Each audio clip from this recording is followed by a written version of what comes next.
شويه خرافات في التخسيس قادره ان هي حرفيا تدمرك. مفيش حاجه اسمها اقطع الكربوهيدرات عشان تخس بسرعه، مفيش حاجه اسمها تتمرن ليل ونهار عشان تخس بسرعه، مفيش حاجه اسمها انك تقعد تبذل في مجهود على المليان وعلى الفاضي عشان تخس بسرعه، ومفيش حاجه اسمها انك اهم حاجه تاكل سعراتك على وجبه على وجبتين مش مهم. دي خرافات ملهاش 30 اي لازمه، لان احنا كناس بتخس او كناس بتبني عضلات الموضوع ده ما بيمشيش معانا، لان لازم انك تمد جسمك بشكل مستمر بالعناصر الغذائيه على مدار اليوم. فمفيش حاجه اسمها انا باكل سعراتي على وجبه او وجبتين زي ما انا عايز، مفيش حاجه اسمها زي ما انا عايز. في حاجه اسمها الصح ايه، وافتكر دايما ان الصح واحد مش اتنين. اتمنى كده اكون قلت لك شويه خرافات عن التخسيس سريعا، واعرفك ليه انت مش بتخس. معظم الناس بتجيلنا مش بتخس بسبب المواضيع دي، وبسبب طبعا انك ممكن تعمل عجز سعرات كبير تلتزم عليه لفتره طويله، معدل حرقك يقل. كل ده بيتحسن، كل ده بيتطور، كل ده بيتظبط ايا كان ايه المشكله اللي عندك. الفكره كلها انك تنفذ التعليمات، وافتكر دايما ان مفيش انسان بيعرف يعمل كل حاجه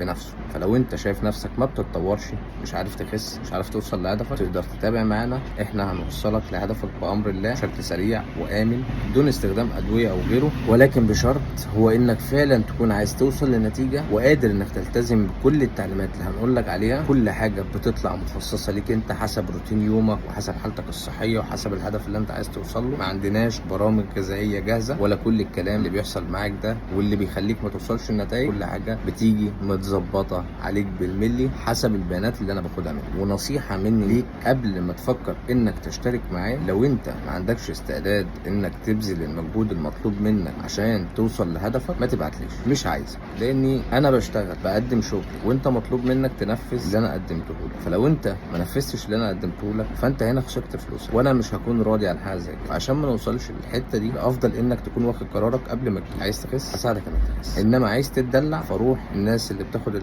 الناس اللي زيك بتحب تتدلع ناس كتير جدا، وناس بتقبل الحرام. انا ما يلزمنيش. ما تنساش لو انت حابب تتابع معانا، الرقم هتلاقيه في البايو او في وصف الفيديو او في الفيديو نفسه. سلام.